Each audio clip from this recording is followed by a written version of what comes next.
Hey, what's up, y'all? This is Jared Albertin with Big Tech Energy, and I got a really, really dope guest today. We talk about tech on this show. We talk about how to get funding. We talk about how to get to the bag. We're definitely going to be doing that on this episode, but we're also going to be talking about personal credit, business credit, creating generational wealth, and then how you can create that generational wealth by utilizing AI and different platforms, things like that. So I don't want to steal my guest's thunder, so I'm going to let him introduce himself.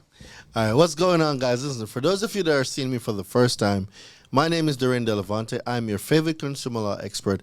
I teach people how to repair, rebuild, restore their own credit, and I also teach credit repair business owners how to scale their business to making an extra 6 figures per year using 4 principles: lead generation, lead conversion, client ascension, and continuity. And this 4 principle is true regardless of any business model that you have. So for those of you that are not in the credit space, it's definitely a business model that you can use. Absolutely, man. So first off, like when it comes to credit and how you became passionate about it, like how'd you get a start in this space? And what makes you unique? So I'm from Jamaica. I'm not from here. So I came here in 2010 on a school work and travel visa.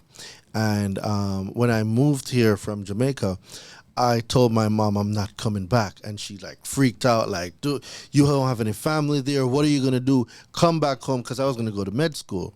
Come back home, all these things. And I'm like, I'm taking a chance on me, because I don't know what's gonna happen yet, but something's gonna happen. And it's just that belief that I had in myself. I was able to just leave my whole country, came here. But you see, I got slapped in the face right as I did it, because there's a thing here in America called credit that is unique to this country that is not unique to everywhere else. All right. So I started getting denied for everything, right? All I kept hearing was no, no, no, no, bro, and O. Like, which part you don't understand, the N or the O? So, bro, no. And it was just a whole string of no's until I started paying attention to this credit thing. And I'm like, yo, you really are going to have to learn it, because you can't get an apartment. I had to move into my friend's house to rent a room. I got my first car, a 2007 Nissan Altima, with 75,000 miles on it at 18.90% interest rate. So, dude, I'm paying like 500 and change for this car note, used car. I couldn't even get it. I had to call a friend to be a co-signer.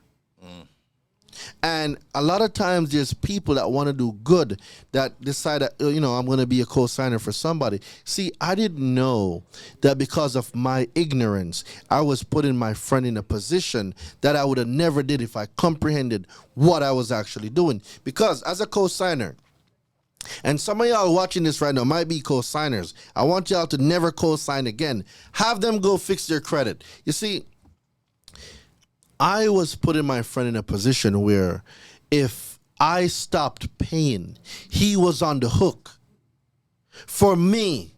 And I didn't know. I didn't know the things that I didn't know. And my friend he didn't say anything. He just came in, be a co-signer. I got the car. I was responsible, so I paid the car and stuff like that. But, dude, I was paying 18.9% interest rate on a used car with 75,000 miles. So with insurance, being a new driver, and the payments, I was paying like $800, $900 a month on a used car. So I learned early that, bad credit is an expensive life. And a lot of people are not willing to spend the time to either learn how to repair their own credit or to find somebody that can fix their credit. It is bad credit is one of the most expensive things next to being ignorant. Those two will cost you the most: the ignorance tax and bad credit. It will cost you the most. So when I learned that, you need to pay attention to this credit stuff, that's when I started doing research. And then fast forward a few years, I read this book called Rich Dad, Poor Dad, and it changed my whole life. Changed my whole life. And then I read Think and Grow Rich. And after that, I deployed, because I'm also in the military. I deployed to Kuwait, and I decided that I'm going to work on me. So over the course of a year of being deployed, I read 140 books on credit, business, finances, taxes, anything that has to do with money, credit, business, I'm reading it. And I came out now a year after. So now we deployed like the March of 2020. We came back the November, and then I started my business in January of 2022. Yeah, 21. No, of 21, I'm sorry. January of 2021, and I've been studying the 2 years prior. So everything that I've studied over those 2 years, I started now implementing in my life. And that's when my whole life, my finances and financial freedom changed. Amazing, brother. So when it comes to the process of fixing your credit and all the things that you learned and you kind of digested and now you're implementing, what are the key things that people need to think about when it comes to getting from a bad credit to great credit? The first thing is to recognize that you have bad credit. To recognize that if you're being denied for everything, if you are paying high interest rates, anything over 6% is high. If you are paying these things, you need to say, hey, maybe there's something on my credit I need to go take a look at. So this is where you can go to annualcreditreport.com. It's free. It's a government website. Get your consumer reports, right? You can go to My Score IQ. You can go to Identity IQ. You can go to My FICO, and you can get these reports. So the first thing is to recognize that a change is needed, right? Go look at the consumer report and then review it. So now, when we talk about reviewing your consumer report, you want to look for inaccuracies like names, addresses, email addresses, phone numbers, things that don't belong to you. Like, for instance, there might be different spellings of your name, like Daraine Delevante, Daraine Q Delevante, Daraine Delevante Q. Like, there's different variations. You want to get those deleted. Those are inaccurate. Those are not you. And if I'm a lender and I see 5 to 10 names, 5 to 10 addresses, I'm not lending you anything. I don't know who you are. I don't know where you live, and you do not look credible. Mm-hmm. So just personal information alone, cleaning that up, it will, like 90% of people will get approved just by cleaning personal information up. And then now we go further on there. Okay.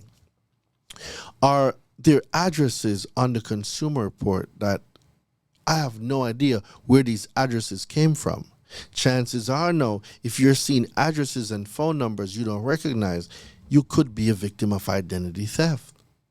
So now we need to look at the reports to see if there are accounts on there that you never opened. And sometimes when people have the same name, especially like a senior and a junior, like there's what is called a mixed file where your dad's information flow over into your report or your information flow over into your dad's report. So there's so many things, and it's through the reviewing of the consumer report. Can a consumer now say, all right, these are all the negative items on here. It's time for me to highlight them, make a note. And then now I go into the adding of the trade line. So when we're reviewing now, we're also disputing, because now we're identifying incorrect information. We're reviewing them, we're identifying them, we're highlighting them, we're disputing them using the laws. And the words the laws use are accurate. Is the information accurate? Is the information complete? Is the information relevant? Is the information outdated? The consumer report, according to 15 USC 1681, must be accurate. So if there's information on there that is inaccurate, it must be deleted. This is law. So now, as we go into those accounts now, we start identifying which laws we're going to use, because you will not use the same laws for the consumer reporting agencies with debt collectors, because debt collectors operate under the FDCPA, which is the Fair Debt Collection Practices Act. So for anyone listening right now or watching and you have collections, you need to know what laws go with collections. If we're talking about items on your credit report or your consumer report, that's the FCRA, the Fair Credit Reporting Act. We need to know which laws govern the reporting of information to your credit. So if we're talking about loans, mortgages, auto loans, stuff like that, we know that is truth in lending. So there's different laws for different things. So we just need to identify what is on our report so we can come up now with a strategy to get those inaccurate accounts deleted. And then once you do that, what we go into now is add in positive trade lines. Because there's negative trade lines and there's positive trade lines. So now we can add secured credit cards. We can have some secured loans going. We could take over leases like on swap a lease, where you can take over an pre-existing lease. You open a few pledge loans from like Navy Federal or your credit union. So when we add these positive trade lines and credit cards, what we're doing now is we're adding volume. Positive information, higher score. Negative information, lower score. Like, it's simple. But people, they've made it so complicated where we think repairing our own credit is beyond our expertise. It is not. Everybody can repair their own credit. I know that was a lot for a lot of you, but just go back over this part. I'm telling you, it is so super easy. Yeah, nah, man, that was a masterclass in the span of like a couple minutes. That's amazing. So when it comes to people, like you said, they feel like disempowered about fixing their credit. How do you make people feel empowered through your services and what you do? Because what I teach is consumer laws. I show them federal laws, not laws Daraine made up. Federal laws that are put in place by Congress that aids them in the repair, the rebuilding, and restoring of their own credit. Gotcha. Who's going to argue with the laws? Yeah. So I'm using facts, I'm giving them resources, and I'm giving them the source that I got the information from so they can go read it for themselves and be empowered. That's dope, man. And do you work like one-on-one coaching, courses? I do coaching one-to-many. Because you see, so the reason why one-on-one don't really work for me, if I'm going to spend an hour right now and give just you this information, well, look at it this way. I'm giving you this information, but we can have 2 million people watching. Yeah. So for me, getting as much people this information works better than doing an isolated one-on-one. For me, it doesn't make any sense. And I'm not saying that I won't do a one-on-one, but for me, for someone to get me to do a one-on-one, it's like $10,000 an hour. Like, I don't like it, but if you're going to make me do it, you're going to pay for it. Right. So it's going to be a win-win for everybody. Correct. Yeah. So I'm not doing something that I don't like, and you benefit from the information I'm going to give you. When you could just go to my YouTube channel, go to your YouTube channel, find us on social media, and get the game. Absolutely. But, you know, some people like exclusivity. Exclusivity has its price. No, that's for real. So, like, when it comes to personal credit, that master class, you do all those things, you get your personal credit popping. How do you advise a lot of these entrepreneurs, startup founders that need seed funding and they need to get $50,000, $100,000, and you know they're thinking they got to go to VCs, they got to go to angels, and they got to give up equity when they could actually set up their business credit and get a big loan and then put it to themselves? Like, how do you advise business owners to do that? So the first thing they want to do is fix their personal credit, right? Because when you fix your personal credit, the cool thing about an LLC is also a person that you can duplicate with your own personal credit. So let's say now you would fix your credit, right? And you got your LLCs, got your EIN, got everything set up right. Now, through your personal credit, because you have no business credit yet, you're going to get a few credit cards, right? So you run a few sequences, get your credit cards, your business credit cards, because we know business credit card don't report to personal unless you default or unless you personally guarantor that business credit card, right? So we talk about getting some credit cards, getting some business lines of credit, going to known documentation banks, and also getting lines of credit from them. Because known documents mean you don't have to prove or provide your financials based on what you're applying for. You can get up to a certain amount with known documentation, right? Off the strength of your personal, right? So now you run a sequence, you have 50, like Navy Federal gives away like 25,000, right? All you got to do to learn how to liquidate a credit card from Navy Federal is, I'm about to give you all this game right now. So you know how you pay a credit card from your checking account? Right. You can reverse that. You can use the credit card to make deposits in your checking account. What? Wait a second.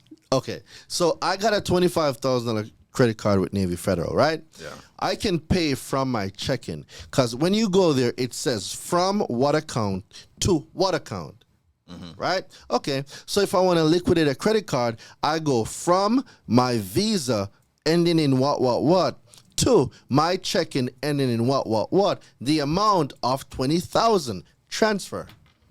That's simple. But it is not complicated. Damn. So is Navy Federal the only No, you can institution? do it with other one as long as you have an account with them, maybe a checking or a savings, but they have a credit card too, because it all comes up in the same portal. Got it. And what do you have to do to qualify for that credit card? Well, for a business credit card, they're going to need your documents like your articles of organizations, your EIN, like stuff like that. Just basic stuff that you can do yourself. You go get it, you run a play, you go get some of these business credit cards. There's so many ways you can liquidate a credit card. Let's say now you set up 2 LLCs, right? And one LLC, you have a merchant account on one and a different merchant account. So you have 2 merchant accounts. You just invoice your LLCs. So you got a business credit card. You invoice this one. Let's say you have a $50,000 credit card. You invoice this one for services. So if you're a software company, you have one company that, let's say it's a research company. The other one's a development company. Well, development company can invoice the research company for research that it did to provide it for the development company. So if I got a $50,000 credit card, I'm going to invoice it for 40 grand. Boom, you just take this and you got it right in your checking account. Pay yourself. You pay yourself. But now you turn credit into cash. So now if you need to go do stuff, go get VAs, go get developers, you have liquid cash that you can pay them. Man, that's a gem right there. That's a gem. But it's like, it all started from personal credit. Yeah. Okay. Man, all right. Well, when it comes to like some of your favorite success stories you've seen, whether it's yourself or other people that you've worked with, what are some of your favorite success stories in terms of before state and then after state once they clean up their credit and they implement the things you talk about? Man, I'll use me, bro, because before that I was taking the Matrix pill. I was sold on the 40 hours a week for 40 years on 40% retirement, not accounting for inflation. I was in the 40-40 club, right? And and I had to learn real quick the math ain't mathing. You see, when I deployed for that whole year, I made like $85,000 or $90,000, right? I started my business, invested in myself, got mentors. My first month, I made $97,000. The math wasn't mathing. Now I do $100,000 months. I've even done $100,000 days. Damn. Well, 108 to be exact. But you get what I'm saying. Like, Right. The greatest investment I ever made was investing in me and believing in me. You are your greatest asset. The only thing is, I don't know why people don't believe that they are their greatest investment. It's one of the biggest things. When people realize how much of an asset they are, and all they got to do is invest in themselves, total game changer.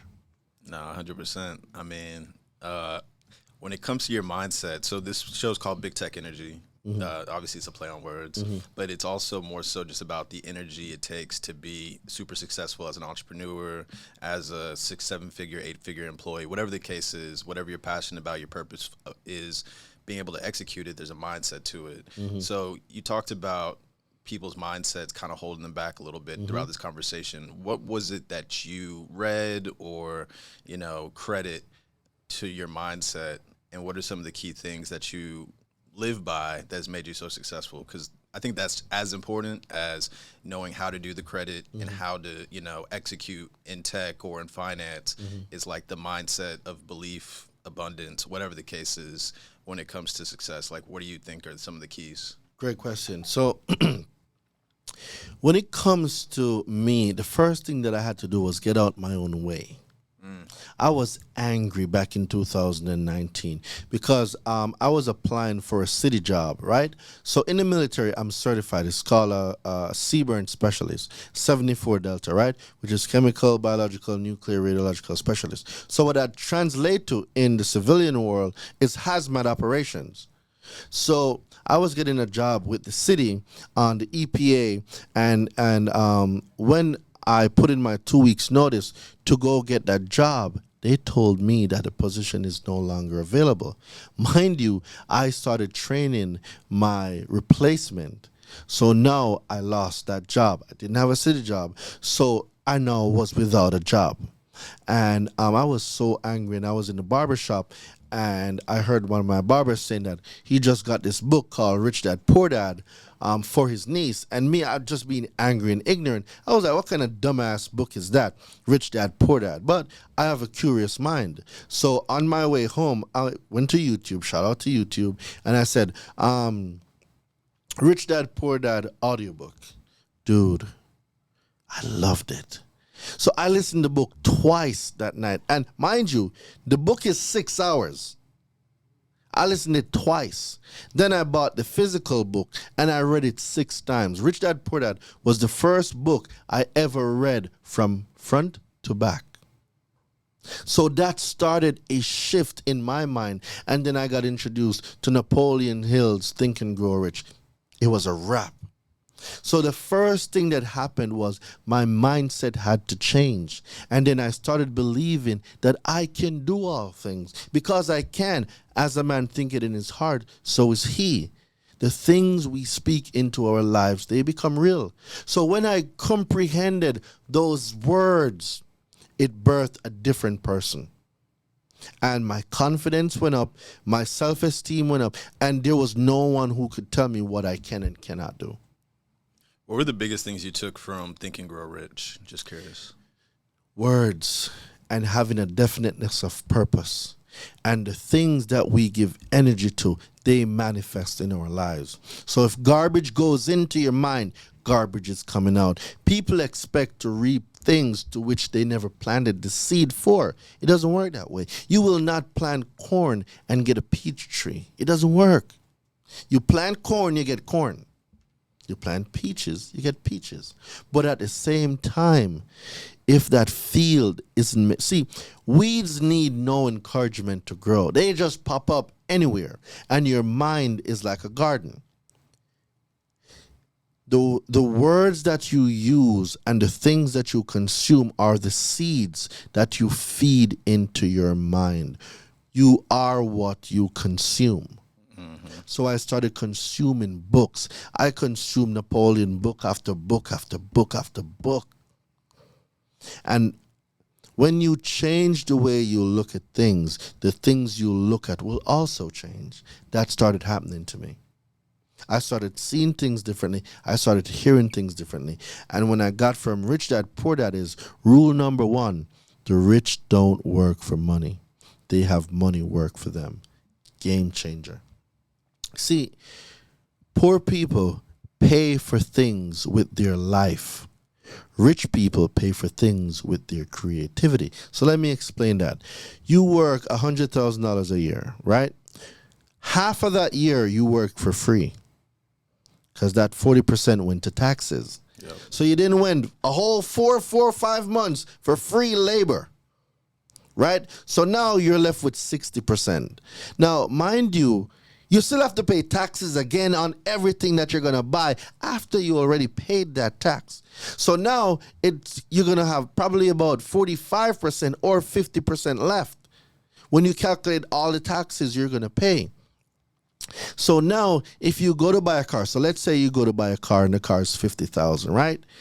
To a poor person, that's a half a year's worth of work to buy this one car. Well, on the flip side, the rich don't work for money. They have money work for them. All the rich person got to do is think of a way to serve some people. Think of a way, create a product, serve some people, get that $50,000 to buy the car. See, the rich person now isn't short of creativity than he was 10 minutes ago. But you see, a poor person, because time is money, that's what they think. And you are clocked in on an hourly salary, whether you're $15 an hour, you're $25, whatever it is, you are calculating, I just spent half of the year buying this car. So the mindsets between the two are completely different. And then when I realized that we are only bound by the limits of the way we think, it was a game changer. Membership in Black in HR means community and being a part of a culture of like-minded individuals. You have a culture within a culture, especially in the Black community, and Black in HR is that professional culture. We have fun, we laugh and joke about things that are related to us in the workplace, but we also have serious aspects as well where we help each other grow. And it's just one of those places where I can go to any time of the day, pose a question, and I'm going to get all type of answers, but I'm going to get support. And we all work together to give advice, to give insight, to share tips. The networking is amazing. The people that I've spoken to have allowed me to learn things about myself that I didn't know. So what does that do? When I go to my next interview, I have that confidence when I walk in to be able to explain and speak on what I've done in the past and prove that I am the person for the job. So I'm selfishly going to ask this. When it comes to making money in your sleep, making the money work for you, what are some of your favorite tactic strategies to get that type of money in your sleep? Create stuff that can help people. So I create a lot of ebooks, videos about credit, consumer law, finances. I have letter templates, and when I'm sleeping, they are working. Right? So they're doing their own thing. I made them one time, I send them out in the universe, they're paying me forever. So when I comprehended that everything I need was already in here, but you see, I wasn't the person that could bring it up. I had to become that person, and I became that person that can bring out what God put inside of me to share it with the world. And when you share your gifts multiply. 1,000%.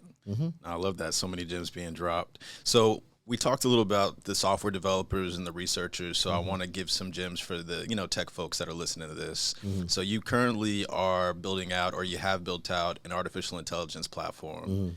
Talk about the process of one, how credit helps set that up, and then two, what you're looking to do with that AI in terms of solving a certain problem. So, very good question. I'm about to tell y'all something like nobody knows, man. So, Love that. I'm building out a software right now, AI powered, where it's an interactive consumer law software, right? So basically what this software will be doing is the letters that I've made, it will be able to take the letters. You can click Experian, Equifax, TransUnion. It can give you the letters, and let's say now that a rebuttal comes in from like one of these companies, you're able to reinsert that letter inside the software and ask the software now to give you a part 2 or a part 3 letter based on the previous dispute using a particular law, like game changer. So right now we have that in the pipeline. I don't want to say too much about it, right, but it's in the pipeline right now being built. But what this can do is a consumer at home, all you need to do is just watch a few videos and go help yourself. Go help your family. Go help your mom, your brother, your sister, your uncle. Go help grandma. Because now when we start moving as a unit, see, in Planet of the Apes, Caesar said, apes together strong. There is power in numbers, right? So if there's a family of 10 and only one person knows how to repair credit, and they fix everybody's credit in the family, everybody got their LLCs, and all 10 people got a round of funding of, let's say, $50,000 to $100,000. That's easy to get. Now combined, that family has a total credit line of $1 million in credit. They know how to turn credit to cash. They know how to liquidate these credit cards. Why do we need VCs or any of these people that we're giving equity to? We have the ability to do things ourselves, but because we think that we need somebody else's approval, well, we suffocate our own greatness because we're waiting for the approval of other people. And in doing that, we shun our own greatness.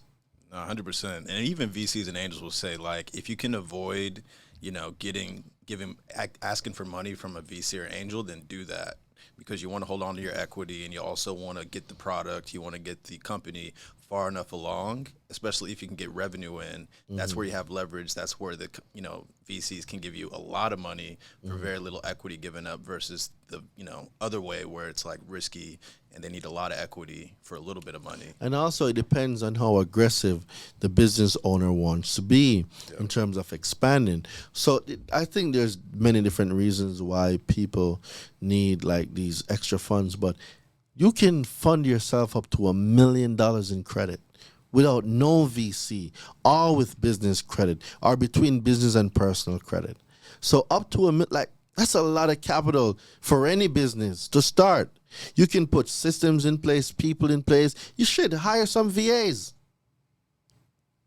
So I think the more people want to create jobs for themselves and not learn how to be an effective CEO. So because they're wearing all the hats, it's a lot. Dude, without my team, I would not be where I am right now. See, I can be doing this interview with you because my team is running the business. I'm not sending out the emails. I'm not making the social media posts. I'm not doing all of that stuff because I have a team that I trust that is holding it down while I go do what CEOs do: network, lead generation, bring in more people into the pipeline.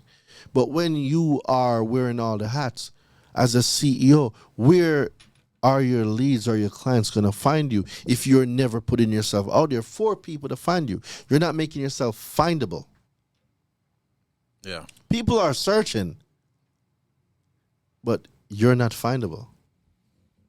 Man, there's so many different questions I want to ask based on what you said. I'm going to start with the $1 million, because I know the business owners are probably salivating. They're like, oh, you can get $1 million relatively easy, or whatever the case is. Break down for a startup founder, what is a path to getting $1 million of financing funding from a bank? All right.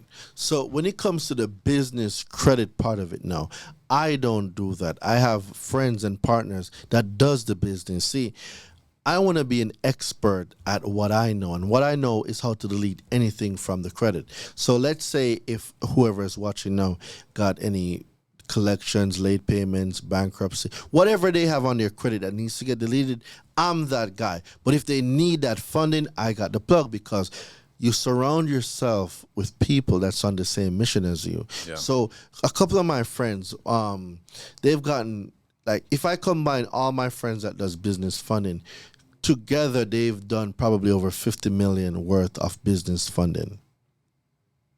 Like, the way I know my stuff for consumer law, they know their stuff for business credit. Yep. And you can't know everything. That's why strategic partnership is important. See, I'm not going to be the best at consumer law and business credit. I'm going to be the best at consumer law. My friend's going to study business credit, because guess what? When we building out the Justice League, everybody needs a skill. Yep. We need to be able to add value. So now I can focus on what I focus on and be great at it. You do that. We come together now as a collective. Each one has a purpose. Now, I love that, because if you can get really deep on one thing, you're going to be crushing it, and you're going to be the expert. You're always going to be on top of it. If you try to do too many things, you're going to be spread thin, and somebody else is going to be deeper than you. Left and right at the same time. You can't look left and right at the same time. Now we have division. Now you're only giving this a little bit of your energy. You're giving this over here just a little bit of your energy. Well, when do we get committed to the one thing so we can grow that thing to its full potential? You can't if you're looking left and right at the same time every time. Yep. You spread yourself out thin. Yep. So you're ultra focused on that first step, which is the most critical step, personal credit. And then once you got the personal credit, business credit, you graduate now into business credit. Yeah, sky's the limit. Okay. There is, like, the potential we have. It's so great, but people put themselves in the boxes because other people that didn't recognize their value put boxes around them. So they've only learned to live in the boxes that were provided. Let me give you an example. I saw an experiment with some fleas, right? Fleas can jump really high. So they put some fleas in a mason jar, right? And the fleas, they were jumping out. Now, they put a cover on the mason jar and they left it for a few days. What they noticed was the fleas now were jumping high enough, barely to touch the mason jars, but they would go back down. So when those fleas reproduced, the baby fleas now, their limit was set by that ceiling. So after a few days, when they removed the cover, none of them jumped out. Right. What changed? See, before they could hop out no problem because they knew no limit. But then a barrier was put on them. And even though the barrier was moved, they have now been conditioned that there's a barrier and they can only jump so high. Sometimes we have to take a step back and remove the programming from the miseducational, misdirectional system and recognize that we are gods. We have no limit. We were created in the likeness and image of a creator. You have creativity in you. You are your own limitation. So when we remove those barriers, man, there's just so much you can do. Yeah. And do you think the system is set up to confuse the consumer? Of course. Talk a little bit about that. Of course. The system thrives off of bad credit. All right, look at it this way. When a person gets denied, right, that has bad credit, the next thing they do is apply to 5 more banks. Every time a consumer report is pulled, the consumer reporting agencies get paid. So now we're talking about banks. You have good credit, you're getting 2%, 3% interest rate. You have bad credit, you're getting 18, 26% interest rate. Who do you think? And the money is insured. So look at it this way. A person with good credit is going to pay off everything back, right? Unless life happens and they decide not to do it anymore.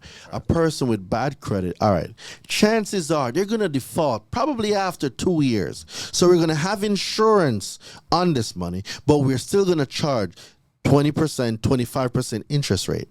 So now they've already paid it off because they've been paying interest. But now they defaulted. They got that insurance money, and now they just sold it to a debt collector. How many times they got paid? A lot. Yeah. So the system, the banks run the world. They're not incentivized for you to have good credit. Why?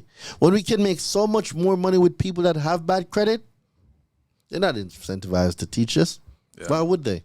Yeah. I'm sure the banks are going to be really worried when your AI comes out. Oh, man. You know what I'm saying? So You're about to transform the game. That's- And what I that's love the- about that's it the is you're goal. making people self-sufficient with their consumer law, et cetera, because you're taking maybe some of the onus out of them to know it in super detail. Like, obviously, that you should know it. You should educate yourself. But, like, the AI is going to guardrail you to make sure that you are going to be successful at all those executions. well, when you give a man a fish, he eats for the day. Yeah. But when you teach a man how to fish, he eats for the rest of his life. I don't like giving people fishes. I like teaching you how to fish so that when I see you later on, you're like, yo, that play worked. Yeah. I'm self-sufficient. So when it came to setting up the AI, like, were you familiar with AI before you decided to launch this? How were you able to get this off the ground? now, being able to make 6 and 7 figures now, I am able to hire staff, right? So one of my my executives, shout out to Bear, she's a software engineer. I was blessed. I was lucky to get her.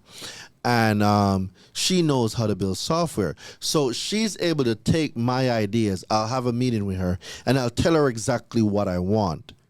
And she takes what I want and make it. She just does her thing. I give her the vision, and she's able to take the vision, put her codes in, write the codes, and give me exactly what I want. So I was thinking about how can I help people on a larger scale, and the idea came. We had a sit down. She understands the assignment now. She's put it in the frameworks, getting the developers and the people that she needs a part of her team to make this dream a reality. It's amazing, man. It's all self-funded? It's all self-funded? By me.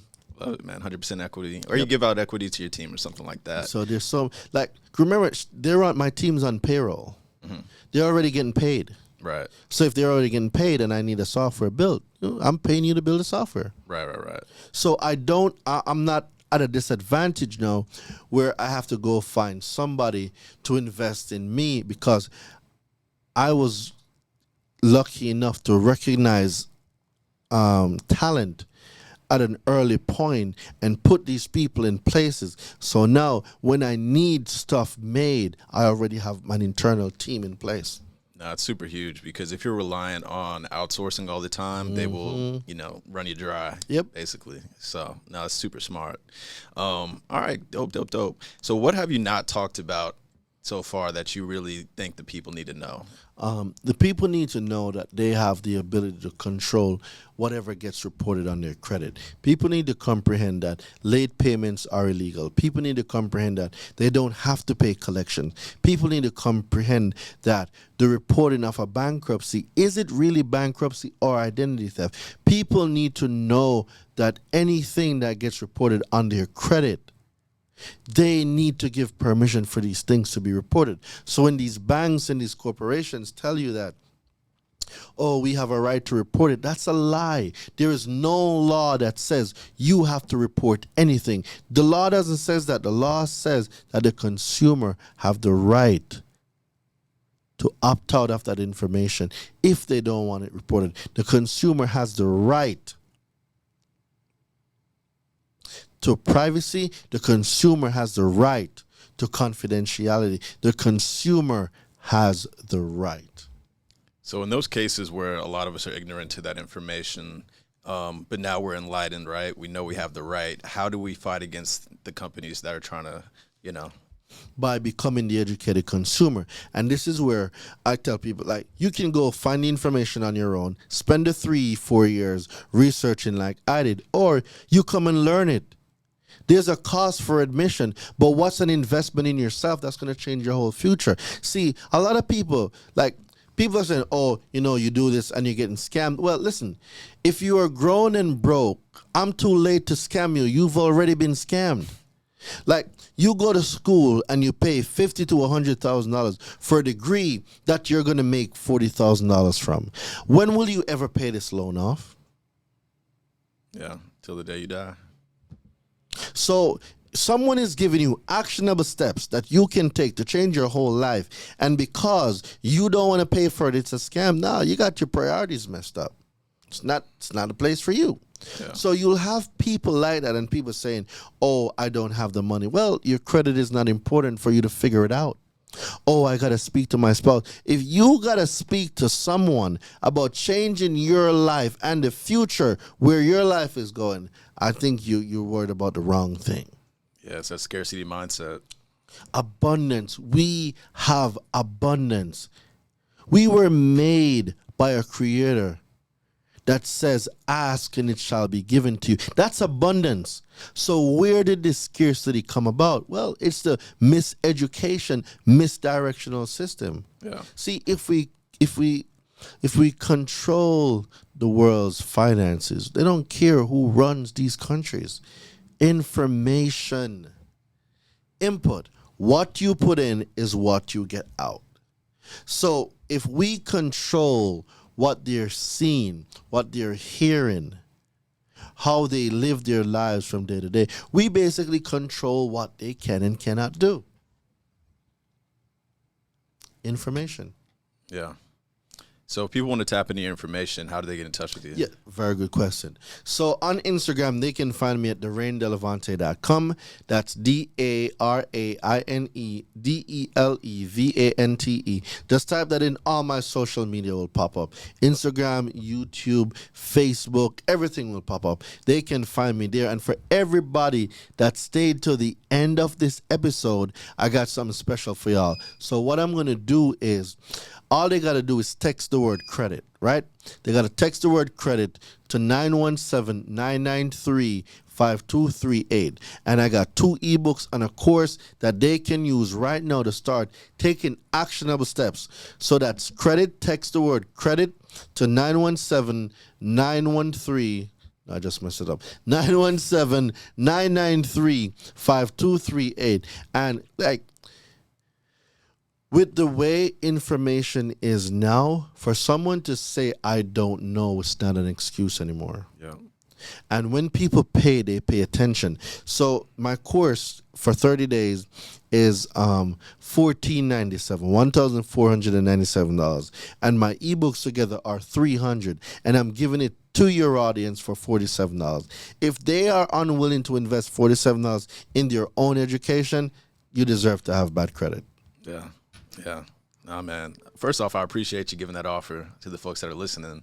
And I appreciate what you're doing, brother. Like, generational wealth is so important for our community. That's why I do this show. That's why I highlight people like yourself. And like you said, like, I might be good at, helping people get tech jobs and, finding funding from VCs and angels, but I'd rather them be self-sufficient, fix their personal credit, use business credit, and then invest in the developers, invest in VAs, invest in a team, and build it out themselves. Correct. Yeah.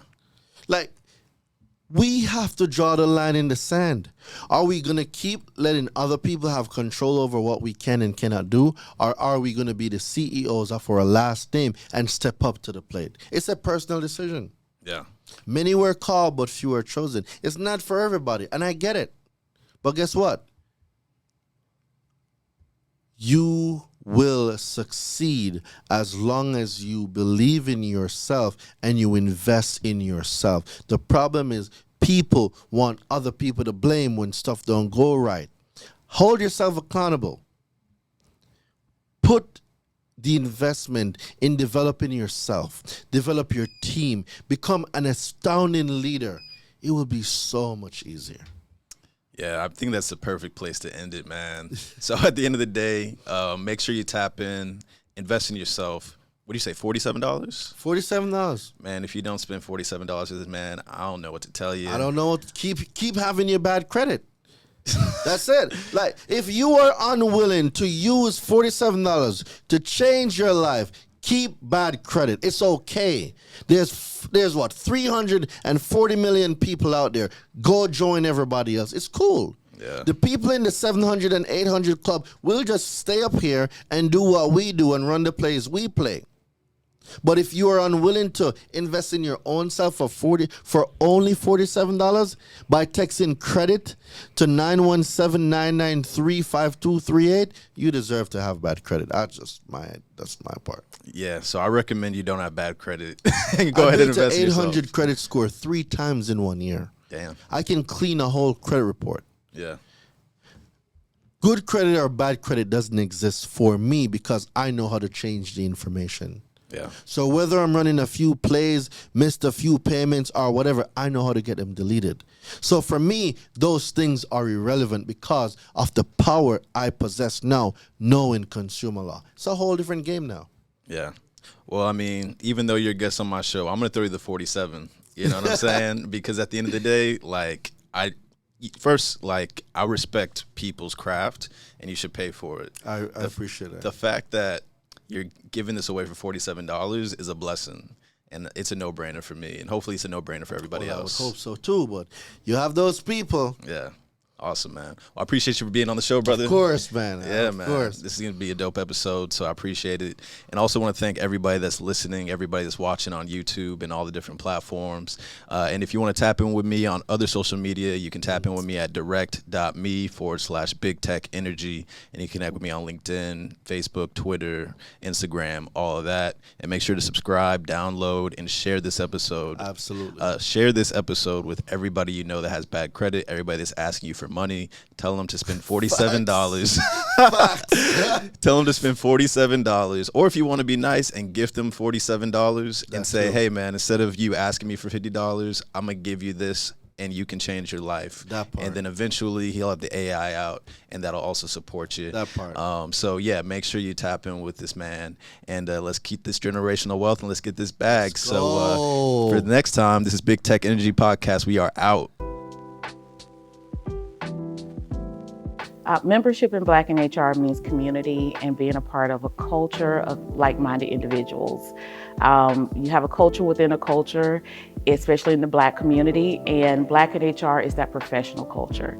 We have fun, we laugh and joke about things that are related to us in the workplace, but we also have serious aspects as well where we help each other grow. And it's just one of those places where I can go to any time of the day, pose a question, and I'm gonna get all type of answers, but I'm gonna get support. And we all work together to give advice, to give insight, to share tips. The networking is amazing. The people that I've spoken to have allowed me to learn things about myself that I didn't know. So what does that do? When I go to my next interview, I have that confidence when I walk in to be able to explain and speak on what I've done in the past and prove that I am the person for the job.